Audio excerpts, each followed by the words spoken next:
வணக்கம் வந்தனம் நமஸ்கார். Welcome to any talks. இன்னைக்கு நம்ம எனி டாக்ஸில் என்ன வீடியோ பார்க்க போகிறோம் அப்படின்னு சொன்னால், இறை அப்படின்னு சொல்லக்கூடியது என்ன அப்படிங்கிறது இந்நேரத்துக்கு ஓரளவுக்கு நமக்கு வந்து ஒரு புரிதல் அப்படிங்கிறது இருக்கும். இன்னும் உணரல. ஆனால் அறிவினுடைய வளர்ச்சியாவது நமக்கு இருக்குது. ஒரு புரிதல் அப்படிங்கிற ஒரு நிலையிலாவது நம்ம இருக்கும் இல்லைங்களா? என்ன எந்த தன்மைகளும் அற்றது. இறைவுக்கு உருவம் அப்படிங்கிறது ஒன்று கிடையாது. அனைத்துமானவன், அனைத்தையும் தன்னகத்தே கொண்டவன், எந்த விதமான ஒரு விளக்கத்திற்கு உட்படாதவன் அப்படிங்கிறது எல்லாமே நம்ம ரொம்ப தெளிவாக பல காணொளிகளில் நம்ம பார்த்துருக்கோம். இப்படி நமக்கு ஒரு புரிதல் வந்துடுச்சு. ஆனால் அந்த புரிதல் வராத ஒரு காலம்னு நம்ம ஒரு நிலையில் இருந்திருப்போம் இல்லையா?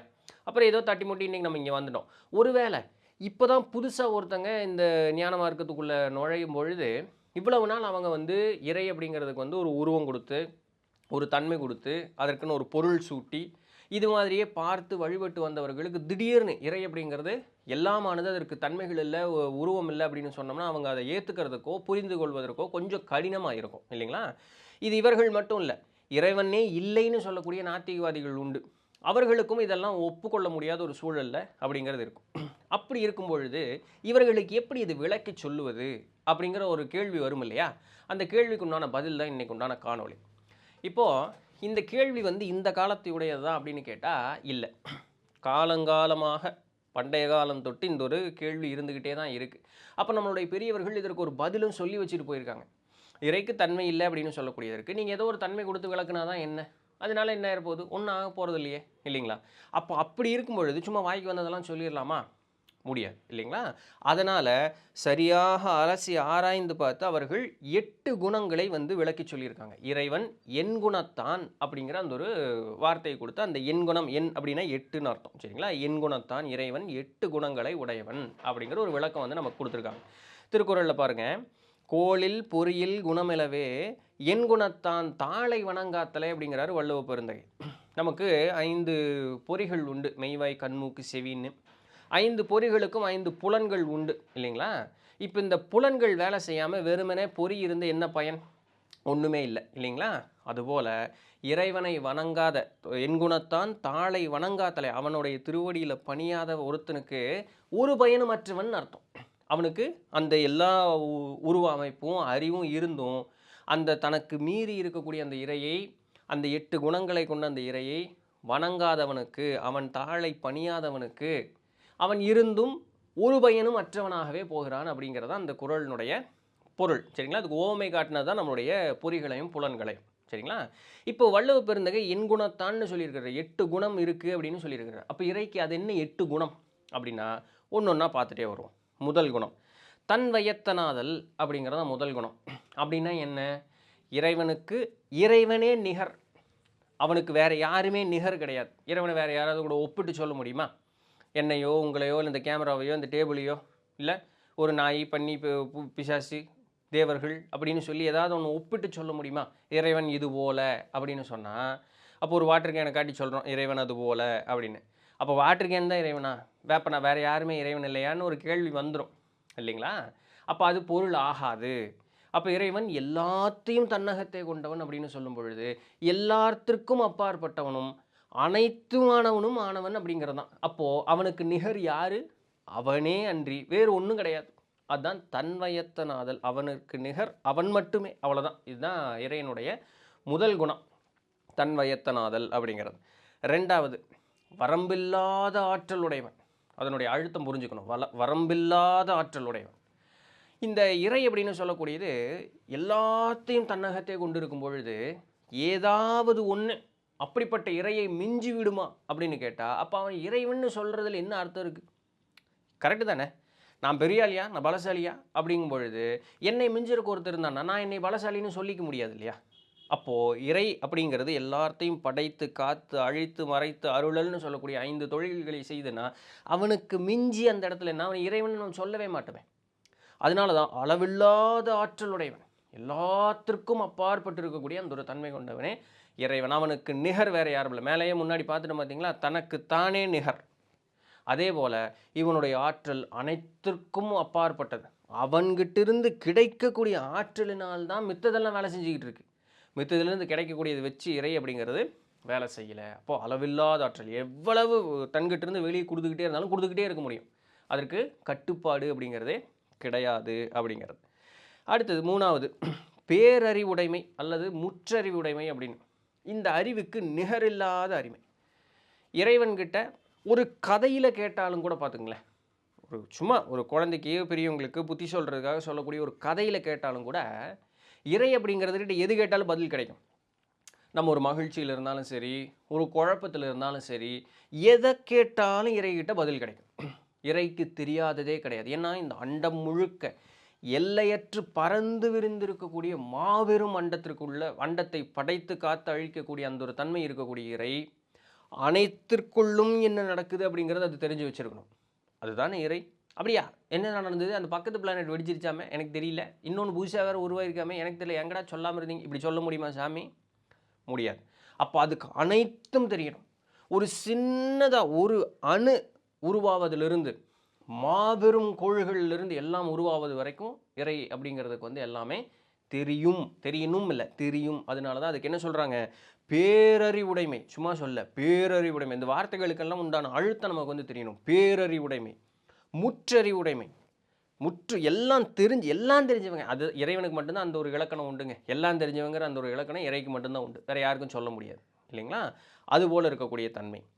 4வது குணம் பாருங்க, இயற்கை உணர்வினாதல்.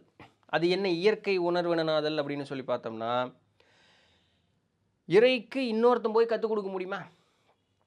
முன்னாடி பாயிண்ட் என்ன பார்த்தோம், அனைத்தும் தெரிந்தவன் அவன்னு சொன்னது. எல்லாம் தெரிஞ்சவனு சொல்லக்கூடிய, எல்லாம் தெரிஞ்சவனுக்கு இன்னொருத்த எப்படி போய் பாடம் சொல்லித்தர முடியும்? இல்லை. அப்போ எல்லாம் தெரிஞ்சவனுடைய குணம் எப்படி இருக்கும், இயற்கை உணர்வு. அதாவது எப்படியோ அதன்பாடி பார்த்து உணரக்கூடியதுக்கு உண்டான தன்மை அப்படிங்கிறது இறைக்கு இருக்கும். இன்னொரு அழகான ஒரு இது பாருங்கள், இயற்கை உணர்வினாதல். அதாவது என்னென்னவோ அதாவது அதன்படியே தெரிந்து கொள்ளக்கூடிய, உணர்ந்து கொள்ளக்கூடிய, அதன்படியே பார்க்கக்கூடிய தன்மையை கொண்டவர் இறைவன் அப்படின்னு சொல்லி. நமக்கு தான் மாறுபாடான தன்மை கருத்துக்கள் அப்படிங்கிறது உண்டு, இறைக்கு கிடையாது. அதுதான் அதில் ரொம்ப அழகான ஒரு இயற்கை உணர்வினாதல். அதாவது அதன்படி பார்த்து உணரக்கூடிய தன்மை கொண்டவன் இறைவன் அப்படின்னு. 5வது குணம், வரம்பில்லாத அருளுடைமை. எப்படி? வரம்பில்லாத அருளுடைமை. இறைவன்கிட்ட அருள் அப்படிங்கிற ஒன்று என்றைக்குமே கிடச்சிக்கிட்டே இருக்கு. இறைவனை பாராட்டுபவர்களும் உண்டு, இறைவனை தூத்துபவர்களும் உண்டு, இறைவனையே சபிப்பவர்களும் உண்டு, இறைவனை நொந்து கொள்பவர்களும் உண்டு, இறைவனை இல்லைன்னு சொல்பவர்களும் உண்டு. எல்லாத்துக்கும் அவரவருக்கு என்ன கொடுக்கணுமோ அதை கொடுத்துக்கிட்டே தான் இருக்குது. அதை என்றைக்காவது ஒரு நாள் டென்ஷனாக இவனை திட்டான்டா, இவனை வச்சுக்கிறேன்டா, என்றைக்காவது சிக்கு வேலை பார்த்துக்கிறேன்டான்னு சொல்லுதா? இல்லை இவன் 2 வார்த்தை பாதிச்சா அவர் 2 வரி எச்சா பாட்டு பாடிட்டா நல்லா தான் இருக்குது, இவனுக்கு ஒரு 2 வார்த்தை அதிகமாக கொடுப்போம், இல்லை 2 பொருள் அதிகமாக கொடுப்போன்னு என்றைக்காவது இறை சொல்லுதா? இல்லையே. அவரவர் என்ன செய்தார்களோ அந்தந்த பாத்திரத்திற்கு உட்பட்டே அவரவர்களுக்கு கொடுக்க வேண்டியதை இறைவன் கொடுத்து கொண்டே இருக்கிறது. ஏத்த இறக்கம் கூட்டல் குறைச்சல் ஒன்றும் கிடையாது. அவரவர் என்ன செய்தார்களோ செய்ததற்கு என்ன கிடைக்கணுமோ அதை அளந்து கொடுப்பதில் இறைவன் வல்லவன். அவனுக்கு நிகர் வேற யாருமே கிடையாது. அந்த அருள் எதை நோக்கி இருக்கிறது? அப்போ அந்தந்த பாத்திரத்திற்கு அளந்தது கொடுக்குதுன்னு எதை நோக்கி இருக்கிறது அந்த அருள்? நீ பாராட்டினாலும் சரி, திட்டினாலும் சரி, இல்லைன்னு சொன்னாலும் சரி, அருள் கொடுத்துக்கிட்டே இருக்குன்னு பார்க்குறோம். அந்த அருள் எதற்கு தருது? தன்னை போல் பிற உயிர்களையும் ஆக்குவதற்கு அப்படிங்கிறது. எப்போ உனக்கு எனக்கு வித்தியாசம் ஒன்றும் இல்லை, 2 ஒன்று தான். ஏதோ பிரிஞ்சு போயிட்டேன், மும்மலங்கள்லாம் ஆணவ மலம் கொஞ்சம் கூடிடுச்சு, அதனால பிரிஞ்சு போயிட்டேன். நான் திருப்பியும் நம்ம எல்லாம் ஒன்றா சேர்றதுக்கு தான் இது பண்ணுறேன். அதற்குண்டான வழி தான் ஏன் தர்றேன், உனக்கு நிம்மதியாக மகிழ்ச்சியாக சந்தோஷமாக இருக்கிறதுக்கு உண்டான இதை தான் தர்றேன் அப்படிங்கிறது தான் அந்த அருள். நம்ம என்ன சொன்னாலும் அதற்கிட்டேருந்து வந்துட்டு இருக்கக்கூடியது அருள் மட்டும்தான். அந்த நிலையில் இருந்து தான் இறை வேலை செய்யுது. அதனால தான் என்ன சொல்கிறாங்க, வரம்பில்லாத அருளுடையவன். அவனுக்கு எந்த ஒரு மாறுபாடு கோபமெல்லாம் வராதுங்க, ஒரு கோபமும் வராது. குழந்தை தெரியாமல் பேசி அதுவும் திருந்தறதுக்கு ஒரு காலம் வரும்ல. திருந்தறதுக்குன்னு ஒன்றும் இல்லை, புரிந்து கொள்வதற்கு ஒரு காலம் வரும்ல. நம்ம பிள்ளை நம்மகிட்ட வரும் அப்படின்னு அந்த அருளை செஞ்சுக்கிட்டே இருக்கும் இல்லையா? ஸோ அந்த மாதிரி வரம்பில்லாத அருளுடையவன். 6வது குணம், வரம்பில்லாத இன்ப வடிவானவன்.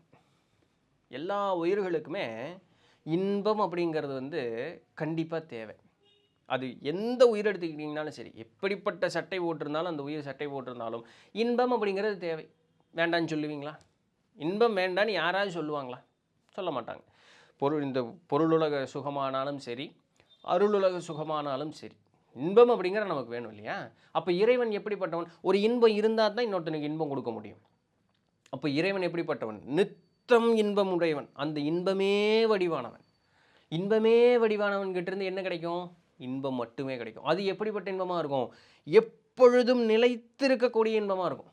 அந்த இன்பத்தில் வந்து கூடல் குறைச்சலே இருக்காது. அப்படியே இன்பம் இன்பம் இன்பம் அது மட்டும்தான் இருக்கும் அந்த இடத்துல, வேற ஒன்றுமே இருக்காது.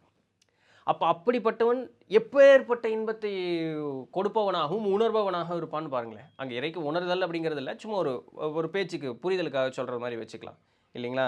அப்போ வரம்பில்லாத, அந்த வார்த்தையை புரிஞ்சுக்கணும், வரம்பில்லாத இன்ப வடிவானவன் அப்படிங்கிறது தான் இறைவனுடைய தன்மை.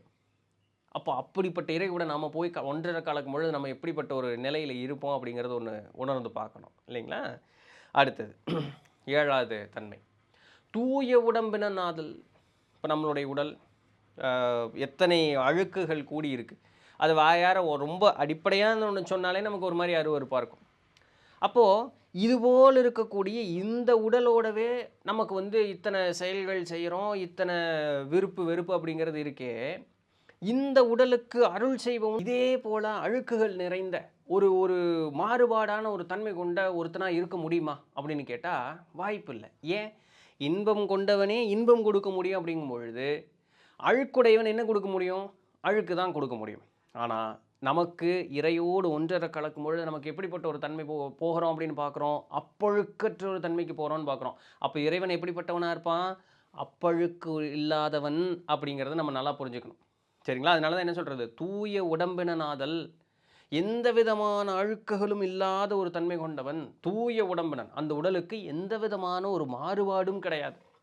உருவம் அற்ற ஒரு தன்மையில் இருந்தாலும் சரி, மக்களுக்கு இல்லை பிற உயிர்களுக்கு, அது என்ன மக்களுக்கு, பிற உயிர்களுக்கு அருள் செய்ய வேண்டும் அப்படிங்கிறதுக்காக ஒரு உடல் தரித்து வந்தாலும் சரி, அந்த உடலும் தூய உடம்பாகத்தான் இருக்கும். எப்பேற்பட்ட ஒரு சட்டை தரித்து வந்தாலும் சரி, அந்த உடலும் தூய உடம்பாகவே இருக்கும். அதனால தான் இறைவன் தூய உடம்பினன் ஆதல் அப்படின்னு சொல்லக்கூடிய அந்த ஒரு குணத்தை கொண்டவன் அப்படின்னு நம்ம ஒரு விளக்கம் பார்க்குறோம் சரிங்களா? கடைசியும் 8வதுமான ஒரு குணம், இயல்பாகவே பாசங்களிலிருந்து நீங்கி நிற்றல் அப்படின்னு சொல்லக்கூடியது. நமக்கு 3 மலங்கள் உண்டா? என்ன? ஆணவம், கண்மம், மாயை அப்படின்னு சொல்லக்கூடியது.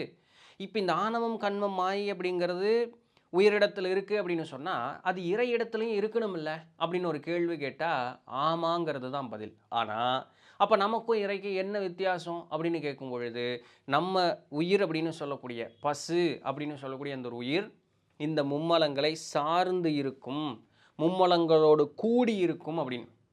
ஆனால் பதி அப்படின்னு சொல்லக்கூடிய அந்த இறையிடம் இதே 3 மலங்கள் இருந்தாலும் அந்த மலங்களிலிருந்து நீங்கி நிற்பவன் இறைவன் அப்படிங்கிறது. இதுதாங்க நமக்கும் இறைக்கும் உள்ள வித்தியாசம்.